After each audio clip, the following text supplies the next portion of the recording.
को देखकर तो लगता है कि बिल्कुल भी इंसानियत उसमें नहीं थी, क्योंकि गलती से अगर वाहन टकरा भी जाता है तो यह हमारी जिम्मेदारी बनती है कि हम अपनी गाड़ी से उतरकर देखें कि कोई घायल तो नहीं हुआ, लेकिन उसने ऐसा करने की बजाय बल्कि सभी को रौंदते हुए आगे निकल गया।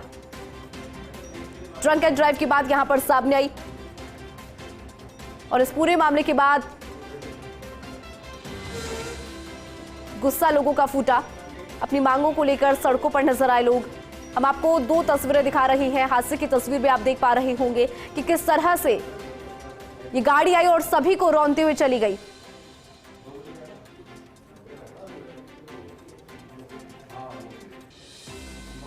बड़ी खबर आपको बता रहे हैं इस वक्त की मृतक के आश्रितों को 50-50 लाख रुपए की घोषणा, साथ ही संविदा पर नौकरी की घोषणा यहां पर की है। बड़ी खबर इस वक्त की, साथ ही दो तस्वीरें आप देख पा रहे होंगे, धरने की भी तस्वीर और दूसरी तस्वीर उस हादसे की जिसमें आप देखिए कि गाड़ी कैसे सभी को रौंदते हुए आगे निकल गई।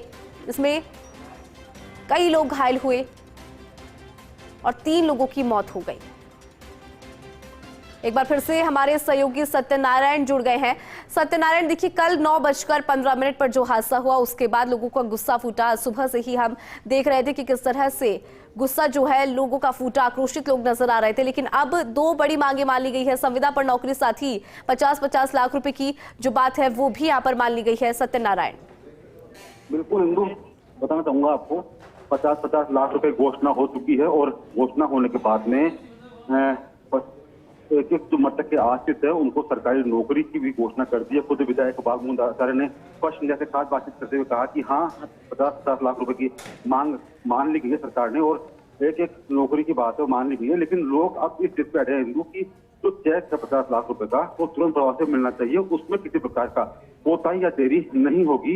ये कोताही या देरी बर्दाश्त नहीं होगी। तो अब एक बार दोबारा से जो आचार्य बाबूमोहन है विधायक, वो दोबारा थाने के अंदर गए हैं, दोबारा से पाठशाला कर रहे हैं अधिकारियों के, जिससे कि जो लोगों की मांग थी हाँ चेक तुरंत मिल जाना चाहिए, तो चेक उन्हें तुरंत मिल सके। लोगों की मांग की हाँ ठीक है, हम इस बात से संतुष्ट है कि 50 लाख की घोषणा हो गई, हम इस बात से संतुष्ट है कि सरकारी नौकरी मिल गई, देरी होती कोई चिंता नहीं है। लेकिन जो चेक है 50 लाख रुपए का वो तुरंत प्रभाव से मिल जाए। साथ साथ जो मृतक के आरोपी है उस आरोपी को कड़ी से कड़ी सजा मिले, उसका लाइसेंस निरुद्ध हो, तो साथ साथ भविष्य में ऐसी घटनाओं की पुनरावृत्ति न हो इसके लिए कड़े नियम बने। पुलिस और प्रशासन जो है वो इसमें एक्टिव रहे, नाकाबंदी के ऊपर हो, गश्त के ऊपर हो। साथ साथ आने वाले दिनों के अंदर ये देखा जाए कि ऐसी घटनाएं जहाँ जहाँ होती है उससे वाहन चालक के खिलाफ कड़ी कार्रवाई करके उसका जो लाइसेंस है वो हमेशा के लिए रद्द करना चाहिए। ठीक है सत्यनारायण, शुक्रिया जानकारी के लिए। तो इस पूरे मामले में आपको जानकारी दे दे, हादसा करने वाली गाड़ी का पंजीयन किया जाएगा निरस्त। हादसा करने वाले चालक का ड्राइविंग लाइसेंस निरस्त होगा। आरटीओ राजेंद्र शेखावत के निर्देश के बाद प्रक्रिया शुरू हुई है। इस पूरे घटनाक्रम को लेकर जानकारी ले लेते हैं कि किस तरह से यहां पर पंजीयन जो है वो निरस्त किया जाएगा। डेप्यूटी एडिटर शिवेंद्र सिंह परमार हमारे साथ जुड़ गए हैं। शिवेंद्र, हम सभी ने देखा था कि किस तरह से इस पूरे घटनाक्रम को अंजाम दिया गया, लेकिन अपडेट अब मिला है कि इस गाड़ी का पंजीयन निरस्त किया जाएगा। शिवेंद्र, क्या जानकारी आपके पास? देखिए, बड़ी क्योंकि ये जो सड़क हादसा हुआ है जयपुर में और जो सीसीटीवी फुटेज हम सब ने उसका देखा है, पूरे देश को इस हादसे में विचलित किया है कि किस तरीके से एक व्यक्ति नशे की सनक में कितनी जिंदगियों को रोक सकता है, कितने लोगों को अपंग बना सकता है। और हर तरफ इस घटना की चर्चा है, सिर्फ जयपुर में नहीं बल्कि देश और विदेश में। तो अब जो जयपुर के आरटीओ प्रथम है राजेंद्र सिंह शेखावत, उन्होंने डायरेक्शन जारी कर दिए हैं कि जिस गाड़ी से हादसा हुआ है एक तो उस गाड़ी का रजिस्ट्रेशन तत्काल प्रभाव से निरस्त होगा, यानी कि वो गाड़ी अब चलने योग्य नहीं रहेगी, उसका जो पंजीयन है उसको निरस्त किया जाएगा।